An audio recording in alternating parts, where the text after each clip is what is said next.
ಹುಡುಗಿ ಚೆನ್ನಾಗಿದ್ರೆ ಓಹೋ ಅಂತ ಕೆಮ್ಮಿ, ಚೆನ್ನಾಗಿಲ್ಲ ಅಂದ್ರೆ ಓಹೋ ಓಹೋ ಅಂತ ಸಿಗ್ನಲ್ ಕೊಡಿ. ನಾಳೆ ನಾಳೆ ಅನ್ನೋ ಭರವಸೆ. ಇವತ್ ನನ್ನ ಕೈಲಿ ಮಗು ಇಲ್ದೇ ಇರಬಹುದು, ಆದ್ರೆ ಇವತ್ತಲ್ಲ ನಾಳೆ ನನಗ್ ಮಗು ಆಗೇ ಆಗತ್ತೆ ಅನ್ನೋ ಭರವಸೆನಲ್ಲಿ ನಾನಿದ್ದೀನಿ.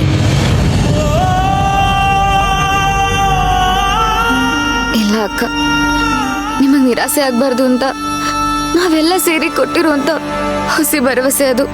ನಿಮ್ ಭರವಸೆ ಯಾವತ್ತೂ ನಿಜ ಆಗಲ್ಲ ಅಕ್ಕ. ಪೂಜಾ, ಇನ್ನು ಏನ್ ಯೋಚನೆ ಮಾಡ್ತಿದ್ಯಾ?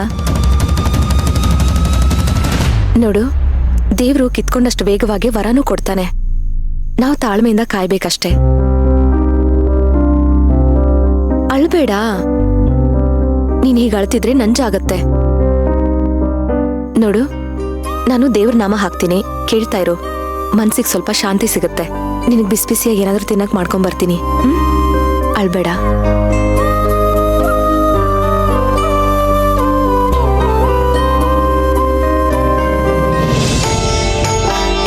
ಕೇಳಿಸ್ಕೊತಾ ಇರು.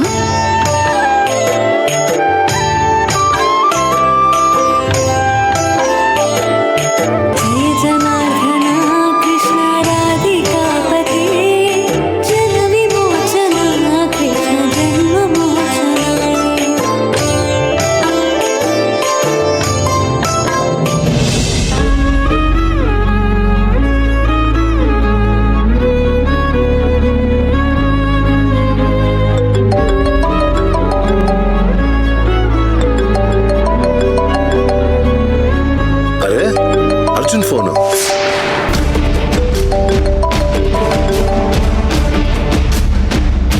ಯಾಕೆ ಅವ್ನು ಫೋನ್ ಕಟ್ ಮಾಡಿದೆ? ಅದು ಡ್ರೈವ್ ಮಾಡ್ತಿದ್ದೀನಲ್ಲ, ಅದಕ್ಕೆ. ನೀನ್ ಡ್ರೈವ್ ಮಾಡ್ತಿರೋದು, ನಾನು ಮಾತಾಡ್ತಿದ್ನಲ್ಲ. ನನ್ಗಂತೂ ಅವನೊಂದು ಫೋನು ಮಾಡಲ್ಲ. ಹೋಗ್ಲಿ, ನೀನೇ ಮಾಡ್ಕೊಡು, ನಾನು ಮಾತಾಡ್ತೀನಿ. ಅವನು ಬ್ಯುಸಿ ಇರ್ತಾನೆ, ಆಮೇಲೆ ಕಾಲ್ ಮಾಡಿದ್ರಾಯ್ತು ಬಿಡಿ. ನೋಡು, ಬಿಸಿ ಇದ್ದಿದ್ರೆ ನಿನ್ಗೆ ಯಾಕೆ ಕಾಲ್ ಮಾಡ್ತಿದ್ದ? ಮಾಡ್ಕೊಡು. ಯಾಕೆ ಹೀಗೆ ಹಠ ಮಾಡ್ತಿದ್ದೀರಾ? ಯಾಕೆ ಅಂದ್ರೆ ನೀವಿಬ್ರು ನನ್ನ ಹತ್ರ ಏನೋ ಮುಚ್ಚಿಡ್ತಿದ್ದೀರಾ ಅಂತ ನನ್ಗೆ ಅನುಮಾನ ಇದೆ. ಅವ್ನು ನೋಡಿದ್ರೆ ಅವತ್ತೇನು ಹೇಳ್ದೆ ಕೇಳ್ದೆ ಸಡನ್ ಆಗಿ ಹೊರಟೋದ. ಅವ್ನು ಹೋದಾಗ್ಲಿಂದ ಒಂದು ಫೋನ್ ಕಾಲ್ ಕೂಡ ಮಾಡಿಲ್ಲ. ಹೋಗುವಾಗ ನಿನ್ ಮಾತ್ರ ಸೈಡ್ ಕರ್ಕೊಂಡು ಹೋಗಿ ಮಾತಾಡ್ದ. ಈಗ ನಿನಗ್ ಫೋನ್ ಮಾಡ್ತಿದ್ದಾನೆ. ನಾನ್ ಮಾತಾಡೋಕ್ ಹೋದ್ರೆ ನೀನ್ ಕಟ್ ಮಾಡ್ತಿದ್ಯಾ. ಇದರಿಂದ ನನಗೆ ಏನೋ ನಡೀತಿದೆ ಅಂತ ಅನುಮಾನ ಬಲವಾಗ್ತಿದೆ. ನೀವು ಸುಮ್ಮನೆ ಓವರ್ ಥಿಂಕ್ ಮಾಡ್ತಿದ್ದೀರಾ. ಆ ಥರ ಎಲ್ಲ ಏನೂ ಇಲ್ಲ. ಕರ್ಣ, ನೀವಿಬ್ರು ನನ್ನ ಮಕ್ಕಳು ಕಾಣೋ. ನೀವು ಬಾಯಿ ಬಿಟ್ಟು ಏನು ಹೇಳ್ದೆ ಇದ್ರು ನಿಮ್ ಮುಖದ ಮೇಲಿರೋ ಆತಂಕ ಎಲ್ಲ ಹೇಳ್ತಿದೆ. ನನಗೆ ಗೊತ್ತು ಏನೂ ಆಗ್ಬಾರ್ದಾಗಿದೆ, ಅದಕ್ಕೆ ಅರ್ಜುನ್ ಹೋಗಿರೋದು. ಕರೆಕ್ಟ್ ತಾನೆ? ನೋಡು, ಈಗ ಮನೇಲಿ ನಡೀತಿರೋದೇ ಸಾಕು. ದಯವಿಟ್ಟು ಅದೇನು ಅಂತ ಹೇಳ ಕರ್ಣ.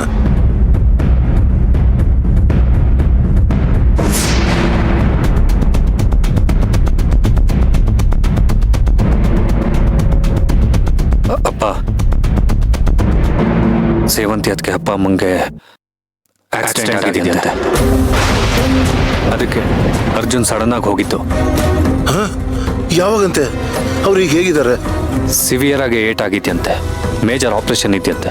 ಅದಕ್ಕೆ ಅರ್ಜುನ್ ಇಲ್ಲಿಂದ ಅಲ್ಲಿಗೆ ಹೋಗಿದ್ದು. ಅಯ್ಯೋ ದೇವ್ರೇ, ಎಂತ ಅನಾಹುತ ಆಗೋಯ್ತು. ಅಲ್ಲ, ಇಷ್ಟೆಲ್ಲ ಆದ್ರೂ ಒಬ್ರು ನಮ್ಮ ಹತ್ರ ಏನು ಹೇಳಿಲ್ವಲ್ಲೋ? ಇಲ್ಲ, ನಾನು ಈಗಲೇ ಹೋಗ್ಬೇಕು. ನನ್ನ ತಂಗಿನ ಹೋಗಿ ನಾನು ನೋಡ್ಲೇಬೇಕು.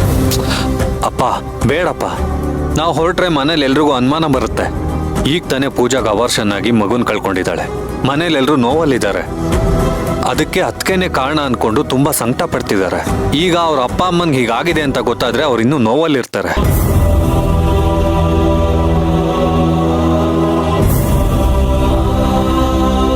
ಶಾಂತ,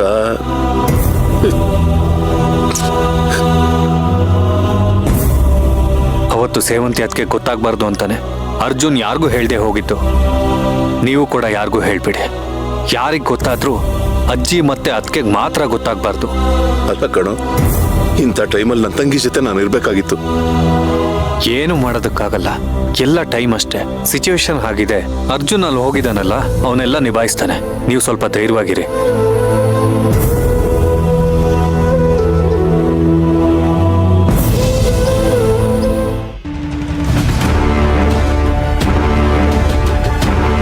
ಹಲೋ, ಏನು ನಿನಗೆ ಜ್ವರ ಬಂದಿದೆ ಅಂತೆ? ಈ ಸೇವಂತಿ ಹೂವು ಬಾಡೋಗಿದೆ. ಇನ್ನಿದು ದೇವ್ರ ಮನೆಗೆ ಲಾಯಕ್ಕಿಲ್ಲ ಅಂತ ಮನೆಯವರೆಲ್ಲ ತಿಪ್ಪೆಗೆ ಬಿಸಾಕೋದು ಒಂದೇ ಬಾಕಿ.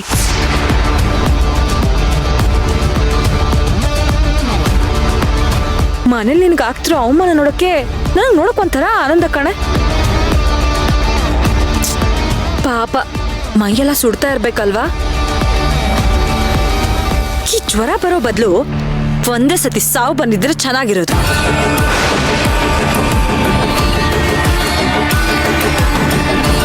ಆದ್ರೂ ಇಷ್ಟಕ್ಕೆ ಜ್ವರ ಬಂದ್ರೆ ಹೇಗೆ ನಿನ್ಗೆ? ನಾನೇನು ಕೊಡ್ಬೇಕಾಗಿರೋ ಶಾಕ್ ಟ್ರೀಟ್ಮೆಂಟ್ಗಳು ಇನ್ನ ತುಂಬಾ ಇದೆ ಕಣೆ. ಇನ್ನು ಎಂತೆಂತ ಬರಸಿಡ್ಲು ಬಂದ್ ಬಡಿಯತ್ತೋ ಅಂತ ಕಾದ್ ನೋಡ್ತಾ ಇರು. ಥೂ ನಿನ್ನ, ನಿಜವಾಗ್ಲೂ ನಿನ್ ಮನುಷ್ಯಳ? ಪಾಪ ಪೂಜಾ ತನ್ ಮಗುನ ಕಳ್ಕೊಂಡು ಸಂಕಟ ಪಡ್ತಿದ್ರೆ ನೀನಿಲ್ಲಿ ನಗ್ತಾ ಕಿತಾಪತಿ ಮಾಡ್ಕೊಂಡಿದೀಯಾ? ನಿನಗ್ ಸ್ವಲ್ಪನೂ ಏನು ಅನಿಸ್ತಾ ಇಲ್ವಾ? ಅನಿಸ್ತಾ ಇಲ್ಲ ಏನಿವಾಗ? ಅದು ನಿಜ ಬಿಡು. ನೀನ್ ಅನ್ಕೊಂಡಿದ್ದೆಲ್ಲ ಆಗ್ತಿರುವಾಗ ನಿನಗೇನನ್ಸತ್ತೆ? ನನಗ್ ಚೆನ್ನಾಗ್ ಗೊತ್ತು ನಿನಗೆ ಪೂಜಾ ಮಗು ಹೋಗಿರೋದು ತುಂಬಾ ಖುಷಿ ಕೊಟ್ಟಿರತ್ತೆ ಅಂತ.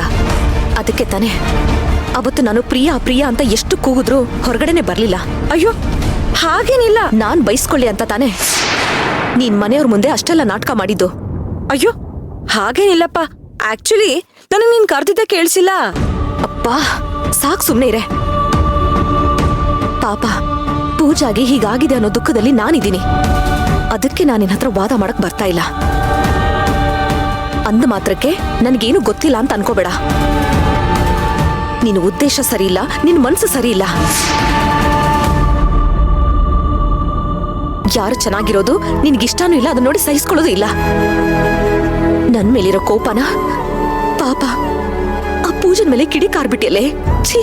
ಏಯ್ ಹೌದು ಕಣೆ, ಕಿಡಿ ಕಾರ್ದೆ. ನಿನ್ನ ಮೇಲಿರೋ ಕೋಪಕ್ಕೆ ನಾನು ಅವಳ ಮೇಲೆ ಕಿಡಿ ಕಾರ್ದೆ. ಹಾಗಂತ ಅವಳೇನು ತುಂಬಾ ಒಳ್ಳೆಯವಳಲ್ಲ. ಅವಳಿಂದ ನಾನು ಅನುಭವಿಸಿದ್ದು ಒಂದ ಎರಡ. ಆಗ ನನಗೆ ಹೆಜ್ಜೆ ಹೆಜ್ಜೆಗೂ ಆಡ್ಕೊಳ್ತಾ ಇದ್ಲು. ನಿನ್ನ ಪಟಾಲಂ ಜೊತೆ ಸೇರ್ಕೊಂಡು ನನ್ನ ಚುಚ್ಚು ಮಾತಾಡ್ತಾ ಇದ್ಲು.